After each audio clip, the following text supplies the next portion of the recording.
The Pittsburgh Steelers finished the 2022 season with a 9-8 record and missed the playoffs for the first time since 2019. In some ways, it was a miracle they got the 9 wins as they threw just 12 touchdowns as a team last year, and receiver Deontay Johnson set the record for the most receptions in a season without a touchdown as he had 86 catches in 2022. They finished 26th in points per game last year, but they are expecting second-year quarterback Kenny Pickett to take a big step this year. It's certainly not going to be easy, but Kenny has a lot of help around him to get the job done.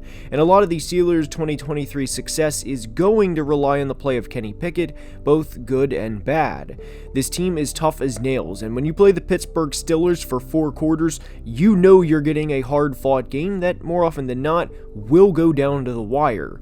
And there is a lot to look forward to for the Steelers' future as they went into the Week 9 bye last year at just 2-6, yet finished the year on a 7-2 run to end the year with another winning record. But how will they do this year? Well, we're going to try and answer that in today's video. Now let's begin.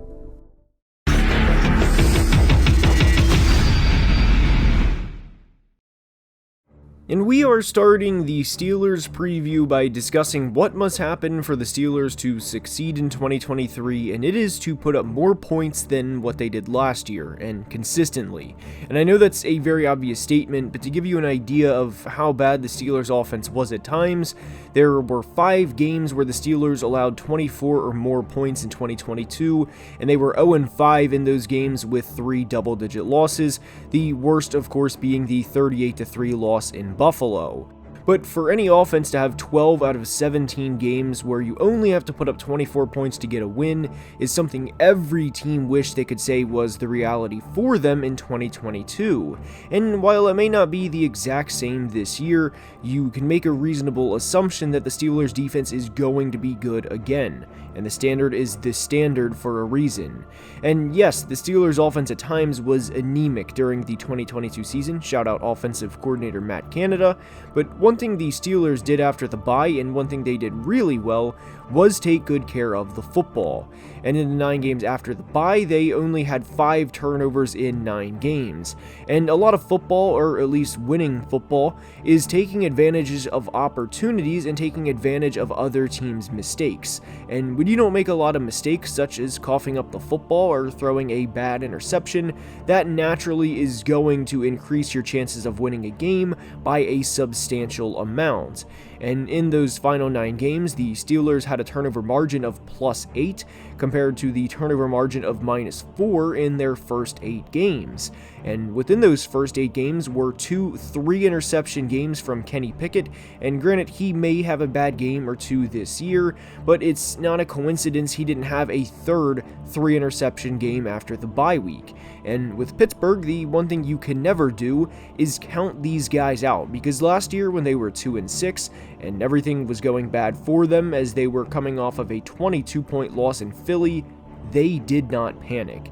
And when their backs are against the wall this year, whether that's in the 4th quarter against a very good team, or if they need to win to stay alive, they will not panic. And with weapons like George Pickens, Deontay Johnson, Najee Harris, and fan favorite Pat Fryer, they're expecting big things in the Steel City, and when you pair these types of weapons with the defense the Steelers have, it makes a lot of sense. And if the Steelers don't lose games, meaning to basically give them away, there's a chance this team can start out hot through the first 9 or 10 games and potentially win the division. Yes, their first game against San Francisco is going to be tough, and so will their second game against the Browns. But if they can go 1-1 or even start out 2-0, because remember, these are 2 home games to start the year, things will be seriously looking up for the Steelers. Their next 3 games are against the Raiders, who I do believe are going to miss the playoffs for the 2nd consecutive year, then at Houston, who is rebuilding, and CJ Stroud playing against this defense is going to be a very difficult game, and then home against the Ravens before the Week 6 bye.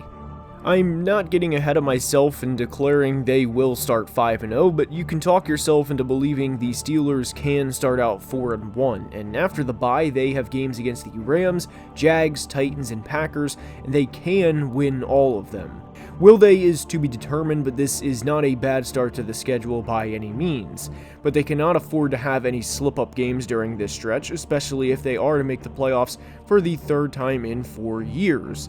And very quietly, the Steelers have not won a playoff game since the 2016 season, and this fan base is more than ready to get back to the playoffs and win not just one playoff game, but multiple playoff games. And they know the last time they had a second-year quarterback that coincidentally had a good defense and had good weapons on offense, they capped off their season with a Super Bowl win over the Seahawks with a score of 21-10. Now, the AFC is absolutely loaded, and even getting to the Super Bowl out of the AFC is a huge accomplishment on its own, but the Steelers can beat anybody on any given Sunday. They beat the Bengals last year in the season opener with Mitch Trubisky as the team's starting quarterback for reference, and in very Steelers fashion, as Steelers fans know best, they sometimes lose games they shouldn't, and 3 weeks after beating Joe Burrow and the Bengals in Cincinnati, they lost to Zach Wilson and the Jets at home. When the Steelers are at their best and the defense is wreaking havoc, they are a problem for anybody. But the big thing for the Steelers in 2023 is they can't have 3 or 4 plus turnover games and expect to win. In essence, they're going to have to beat every non-playoff team they play this year.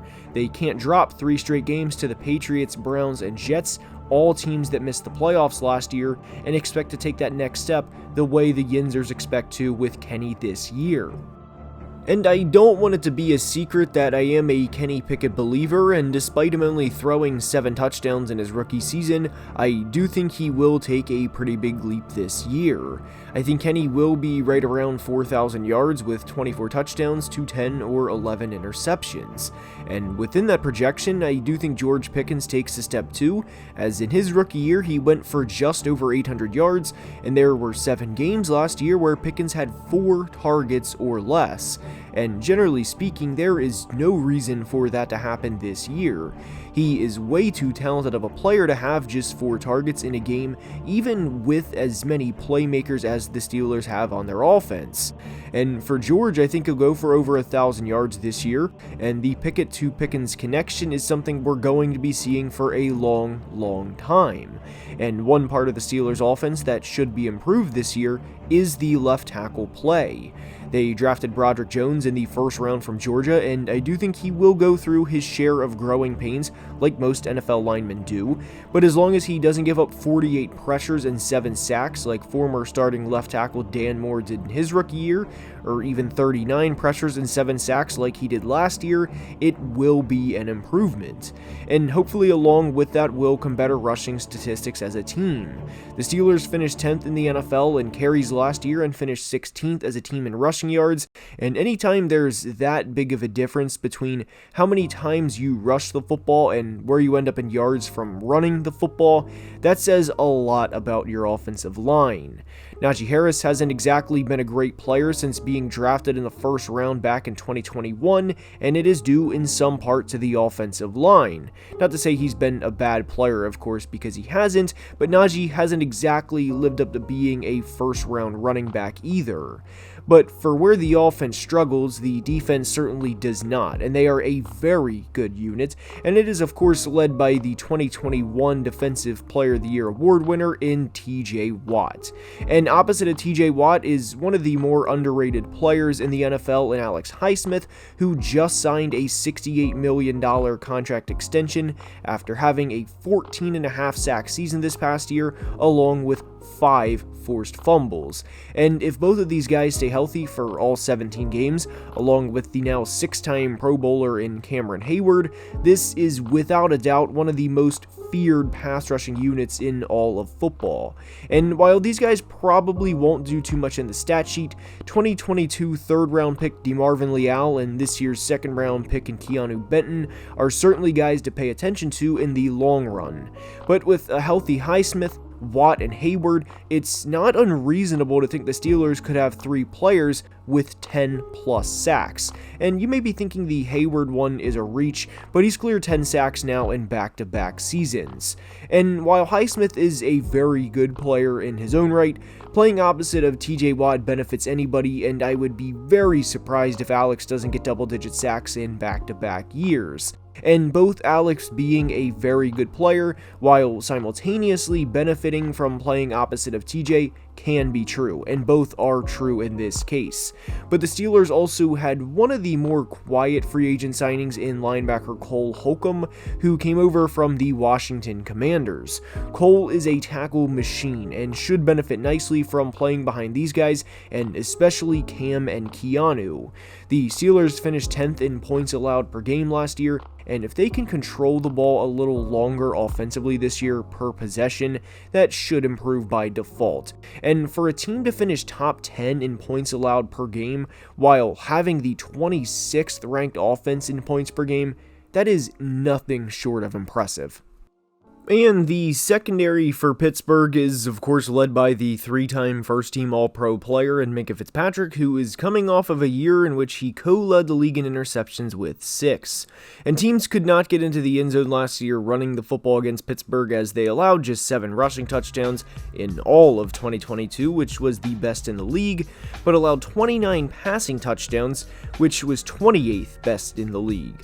If there's any positive to the passing defense in this, they led the league in interceptions as a unit, and in the offseason, the Steelers added veteran corner Patrick Peterson along with second-round pick Joey Porter Jr. And I was very impressed with the Steelers draft class and think multiple draftees will have a big impact early, and especially Porter Jr. With receivers in the division like Jamar Chase, T. Higgins, Amari Cooper, Rashad Bateman, and everyone else, the opposing quarterbacks in the North are going to want to test the rookie early. And Porter will need the pass rush to get home, because asking any rookie corner to go up against a guy like T. Higgins for an entire game is a lot, and I do expect Porter to gradually improve over the course of the season. And the reason why we emphasize the beginning of the Steelers schedule so much, and why it's so important for them to win the games they are capable of winning at the beginning of the year, is because of how their schedule ends. Their final 3 games are home against the Bengals, at Seattle, and at Baltimore. And both Steelers and Ravens fans will be the first to tell you about how hard of a hitting game this is. And guys, I live in Maryland and I see both sides of this rivalry. It's one of the best, if not the best, in all of football. And for both Pittsburgh and Baltimore to finish their season playing against each other, while yes, we'll love it as fans, both of these teams have postseason aspirations, and it's very unfortunate for both of them to play what will be the hardest hitting game of their season a week before the playoffs start. Yes, everyone plays a division opponent in Week 18, but not all division games are Ravens-Steelers. And that game, of course, would be immediately following a cross-country trip back from Seattle, and all 3 of these final teams expect to make the playoffs and to win multiple playoff games this year. At least that's what they're thinking inside their walls. And as head coach Mike Tomlin often alludes to, the standard is the standard, and the Pittsburgh Steelers have the talent to make a deep postseason run. It's much easier from my perspective to sit here and predict they won't make a postseason run or even win a playoff game, but if there's anything the Steelers have taught me over the years, it's to never count them out. And that more often than not, they'll play both up to the competition and sometimes even down to the competition. They need Kenny Pickett to be good this year, and I believe he will be good for them. But predicting him in his second year to go toe-to-toe with the other AFC quarterbacks is an extremely tall order, and I would think Steelers fans would agree. But if they play the hard-nosed Stiller football, as they would say in Western Pennsylvania, anything is possible. The team MVP, breakout player, team ceiling, and team floor are on the screen, and I hope you enjoyed. And if you did, please like the video and subscribe to the channel, as it only takes a second to do and makes a big difference. Only about 32% of people watching are subscribed, so please help the channel if you are enjoying the content. And until the next team preview, please be safe and have a great day. Love you guys.